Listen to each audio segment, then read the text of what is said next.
Our God is still on his throne and ruling the affairs of man. Even as he does not change, his truths have not changed.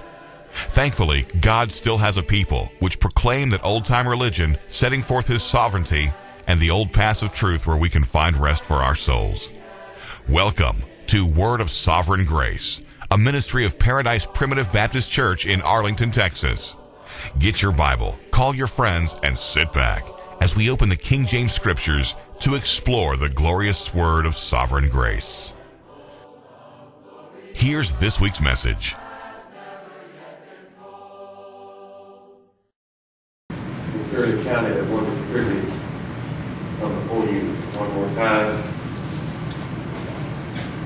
It's been a little while since we were blessed to be in your presence here, and we should trust the Lord will bless all things according to his glory, honor, and power. Never had the privilege of sharing his family over Buttery. I met him a couple of years ago at our association in Oklahoma City. The last time that I was able to see him, that I truly trust the Lord's presence to be with him as he follows me this morning. I've had many things upon my mind in the past couple of weeks. The Lord has blessed us to be in several good services, and I trust that I would have this morning would be from him, that his name would be glorified, to be praised, and be uplifted above all things of this lowly ground of sin and sorrow on which we live. I would like to call your attention this morning to the 4th chapter of James. We find in our day and time that we live in today that God's people so much across our land and country will compromise away their beauty unto God, their love, their desire that they should have for Him and Him alone. We find in the teachings here, as we look for a little while, of how that we're to refrain from the fleshly lust of this world and look to the true and the living God for wisdom, for guidance, for all things that we might ever undertake to do. We find in the first verse, it says, "From whence comes wars and fightings among you? Come they not hence, even of the lust that war in your members? Ye lust have not, ye kill and desire to have and cannot obtain. Ye fight and war, yet ye have not, because ye ask not. Ye ask and receive not, because ye ask amiss, that ye might consume it upon your lust." We have here laying the foundation of the things that these people here had undertaken to do, of the strife that they had within their lives, of the trouble and the turmoil that they had, of maybe even praying unto God and asking, yet asking amiss. Yet asking after the desires of their own flesh, after the desires of their own natural heart, not looking into the counsel of God, desiring the things that only He can give. He went on to say, "Ye adulterers and adulteresses, know ye not that the friendship of the world is enmity with God? Whosoever therefore will be a friend of the world is the enemy of God." I feel like this morning that every little child of grace in God has revealed Jesus Christ unto him, that he should look and see what a friendship of the world is. Friendship to the world and being a friend of the world, it says, is an enemy unto God. That we as God's children cannot be a friend unto the world, cannot serve God and mammon both. It says, "Whosoever therefore will be a friend of the world is the enemy of God." Do you think that the Scripture says that they in the Spirit that dwelleth in us lusteth to envy? But He giveth more grace, wherefore He saith, "God resisteth the proud, but giveth grace unto the humble." Children of God, today, as we as God's children might walk across this land of sin and sorrow in which we live, we have to walk in the humbleness and the meekness of mind and spirit, that we might ever walk before Him and receive the blessing that He has promised unto us. That we might receive the grace that is necessary for us to walk and sojourn in this life. He said, "Submit yourselves therefore to God, resist the devil, and he will flee from you." A child of God, do we not have a desire this morning, as we live upon this earth, for the old devil to flee from us, for him just to go away? Well, the only way that that can happen in our lives is for us to be looking to the true and the living God, desiring more and more grace, desiring mercy while we live this side of heaven in immortal glory. Submit yourselves, therefore, to God. And then he said, draw nigh to God, and he will draw nigh to you. Draw nigh to him. In other words, we should have a burning desire within our being to draw nigh unto God, to approach to that righteous throne. In the prayer this morning it was said, what a glorious privilege it is to be able to say, Our Father which art in heaven. Do you realize today He's your heavenly Father, the one that has done all things for you, that you might have the joy, yes, of heaven and immortal glory, but have joy while you live here in this low ground of sin and sorrow. He was talking here to a people that had turned away, so to speak, from God for a little while. He's trying to turn their minds back again unto the true and the living God. Draw nigh to God if He will. Draw nigh to you. Cleanse your hands, ye sinners, and purify your heart. Ye double-minded, be afflicted and mourn. You want to find out, go over to the Beatitudes if you will, and find out over there, what about those that mourn? What about those that are poor in spirit? Those that hunger and thirst after righteousness? Every single one of them, the Lord lifts them up. The Lord set back their feet upon a sure foundation. Gives unto them the spiritual food that they stand in need of. But when we leave our first love and we go out into the world, I want you to know, child of God, the fiery darts of Satan, they'll penetrate this whole body, cause it to be sorrowful. Surely they will. But when we walk in the strength of an Almighty God, there is not a thing upon the earth that can harm not one of you. Surely not. How many times in our lives we are made to suffer a little while, that we might again renew our faith and our strength in God, and we're looking unto Him. Surely that we should. He said to be afflicted and mourn and weep, that you will have to be turned to mourning, and your joy to heaviness. Humble yourself in the sight of the Lord, and He shall lift you up. Children of grace, humble ourselves in the sight of Almighty God, walking humbly before Him, walking meekly, if you will today.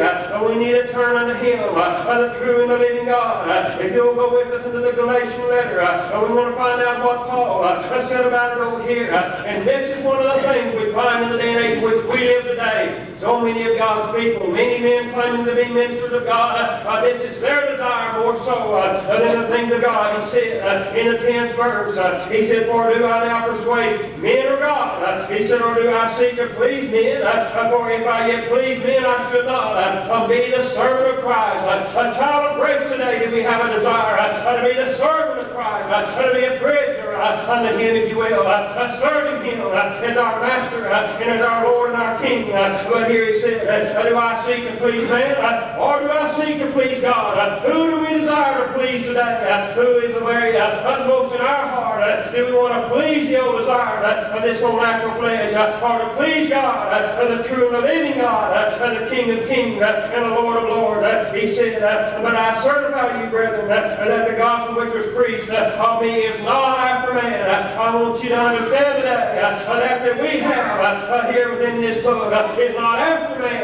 There have been many that have said in days gone by that men wrote the Bible, and therefore if men wrote it, it could be changed. Well, if you believe that, just go throw the whole thing out, because it is the inspired Word of God, a thorough furniture unto every good work, if you will. And if we follow the pattern that is laid down here, child of God, we might be mournful from time to time. We'll have trials and tribulations, but I want you to know there's a joy in that.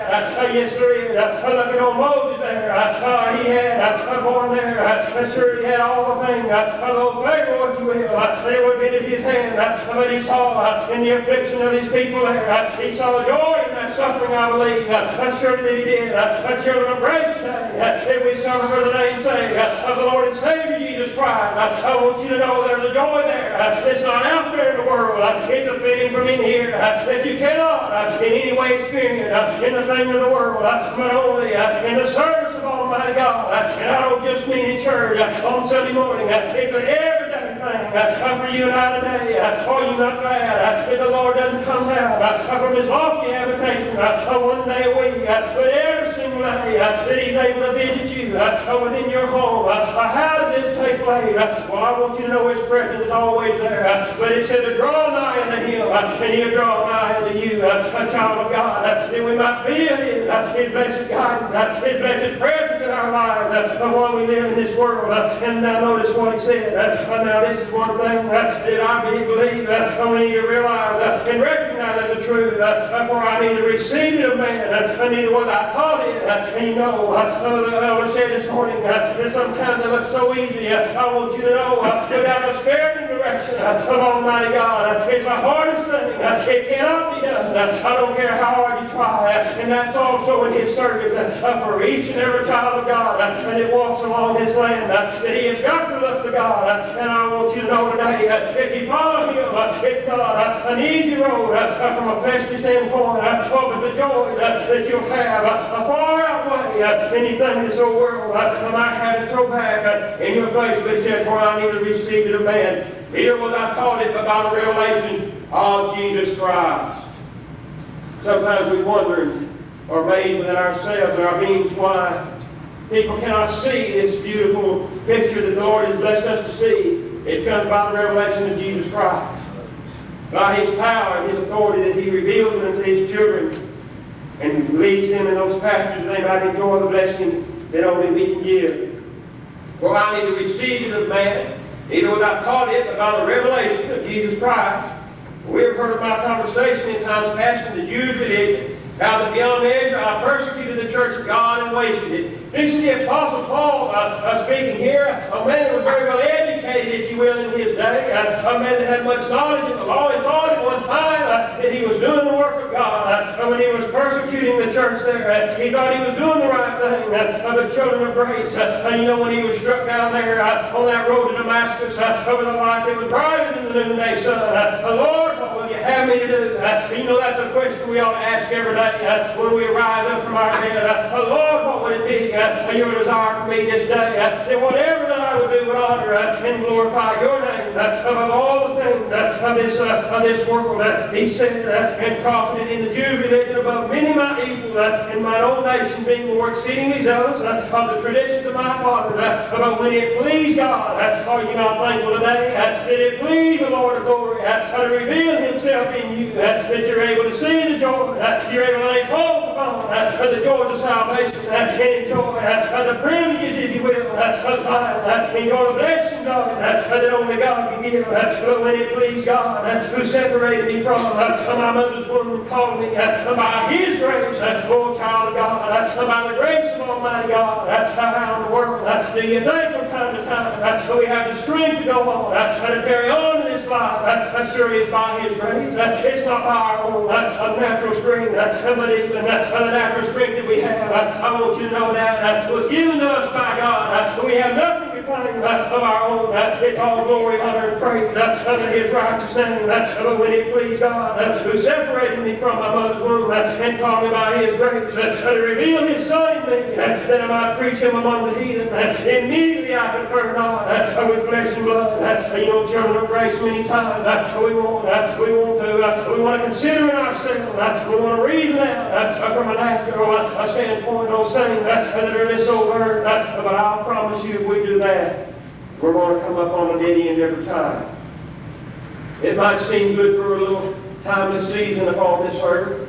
It might seem for a little while that we might be able to walk, but we find that He was teaching over in James there to turn from the lustful things of this world.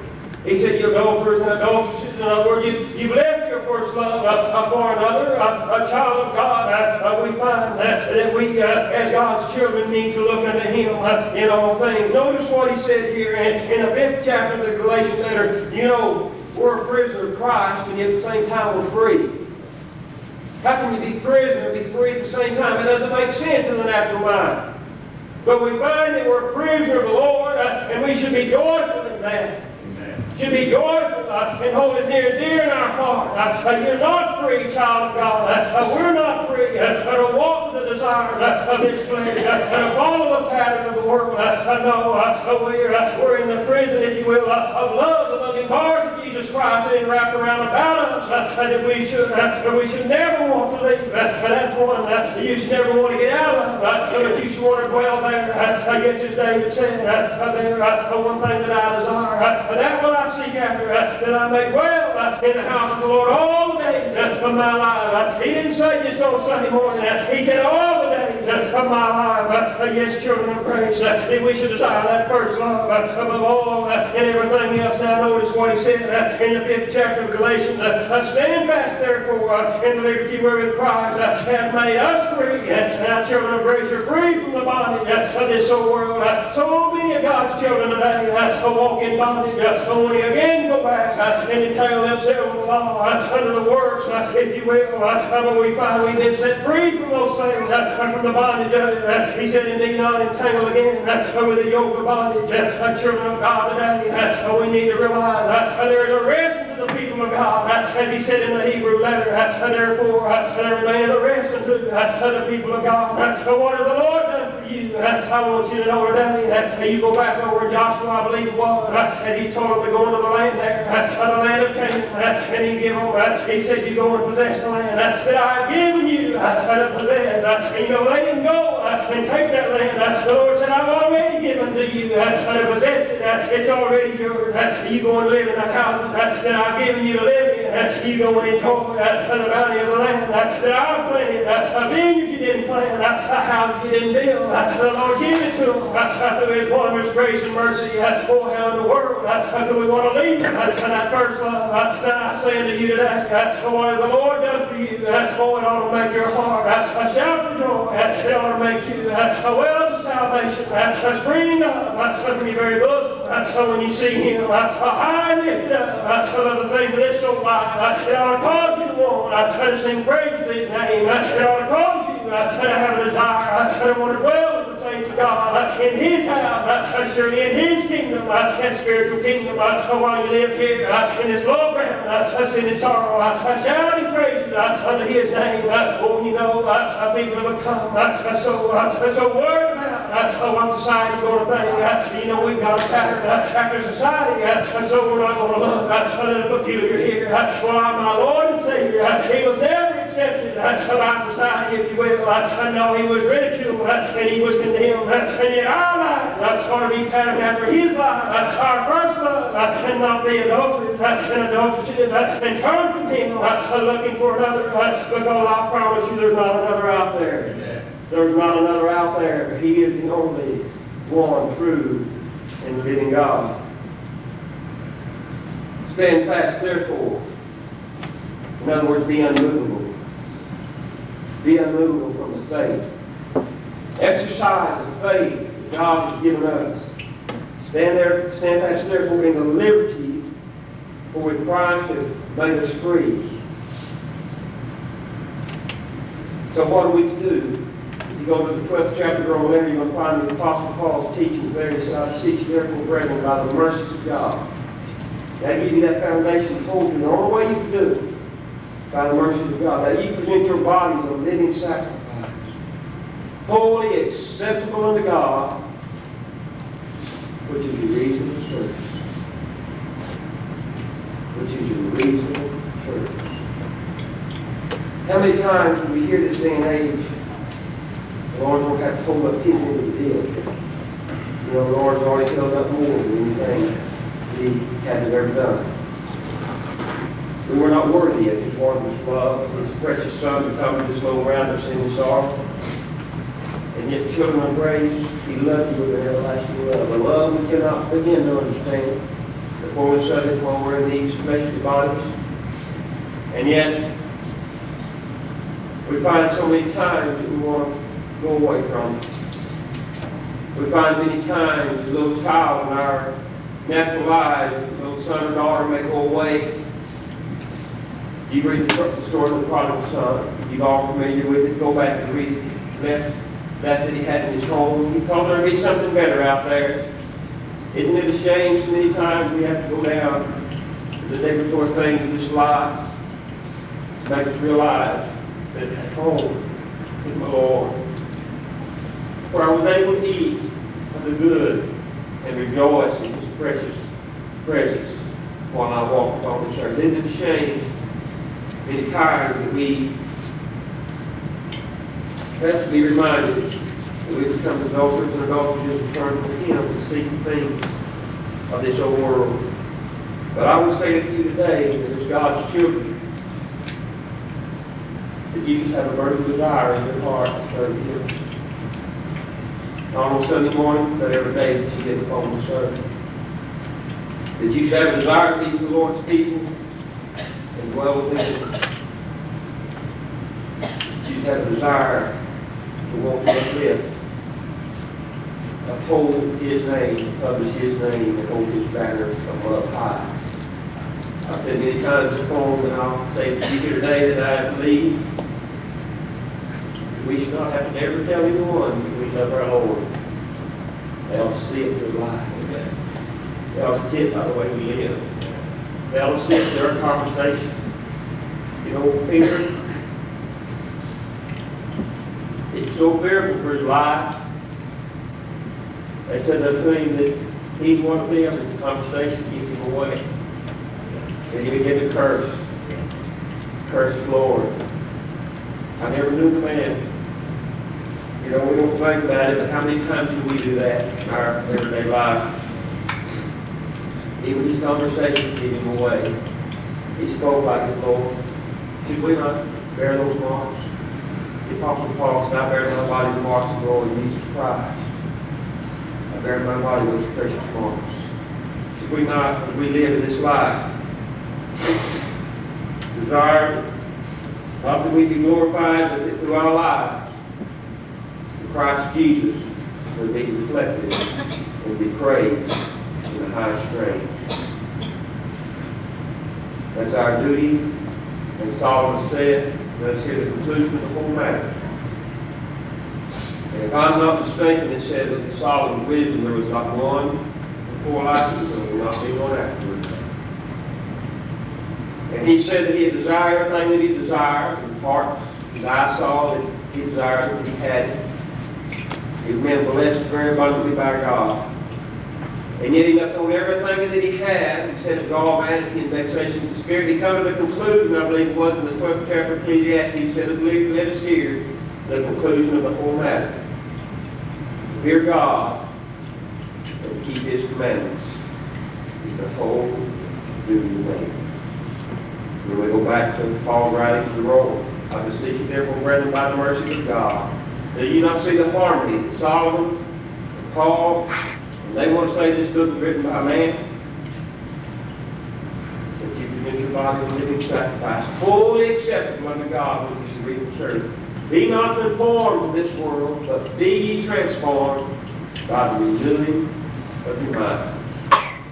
Now, I promise you, children of grace are going to be renewed in the world, but they're going to be renewed in the meditation, in the reading, the Word of Almighty God.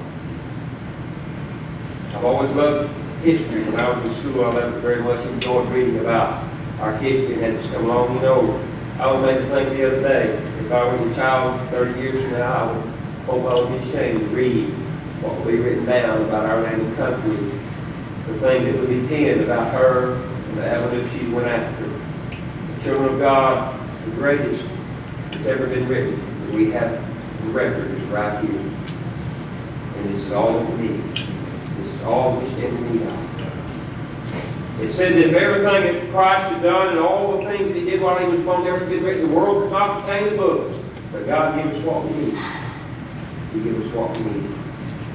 So let's be as that old wild Gadarene was, as the Lord come by that day and released him from the bondage that he was in. How did they find him? They found him clothed and at the feet of Jesus. Clothed and at the feet of Jesus, and in his right mind. Well, I don't believe that one out. You know, when you see the revelation of these truths, you're in your right mind. There's nothing out there. Now, many times we corrupt it with the things of the world, and it gets diluted down. Remember what the Lord said, I need to have you, that He would want you lukewarm. Here they have you hot or cold to be lukewarm. Children of God, we need to be about that He has given us to do. That we might always be on fire to glorify His name. No matter where we might go, that His name will be glorified. our lives and the lives of our families while we sojourn this low ground. And they would know we were not in adultery or adultery, we turned from our first love and went after the things of the world, but that He is our King. And when we feast, we want to feast because He is righteous. When we thirst after His goodness and His mercy.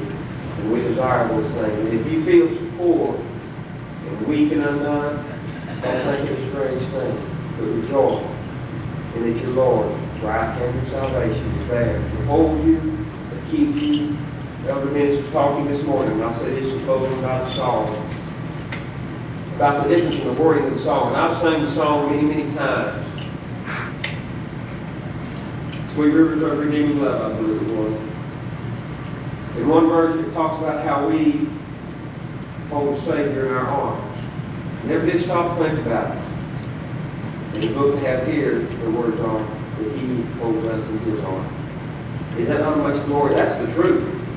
Many times we let Him go, and we got to go, seem like suffer for just a little while the things of this world, but He holds us in His arms.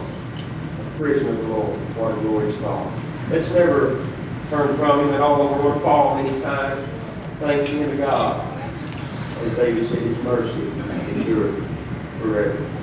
And He's looked down upon one occasion, and He said that He saw that they were perplexed. He had compassion upon them. Are we not thankful today we have such a glorious, loving God that realizes that we're weak and feeble, and yet He told Paul that when you're weak, He's strong. Because when you get weak, you realize there's nowhere to go, there's nothing to Him. The ark was the vision of your faith. Thank you very much this morning for your kind attention. If you've got anything to my remarks, you need to please give God all the glory, honor, and praise as He do all things in His name. Continue to pray for everybody that He comes here to preach for. Thank you very much. Ministry of Paradise Primitive Baptist Church in Arlington, Texas. Paradise Primitive Baptist Church is located at 5300 Mansfield Road in Arlington, Texas. Services begin at 10:30 each Sunday morning. Plan to come and worship with us. To find out more about Paradise Primitive Baptist Church, visit www.paradisepbc.org. Be sure to visit our website for articles, video, and audio sermons, as well as biblical answers to your questions. Thanks for watching, and be sure to join us again next week. May God richly bless you.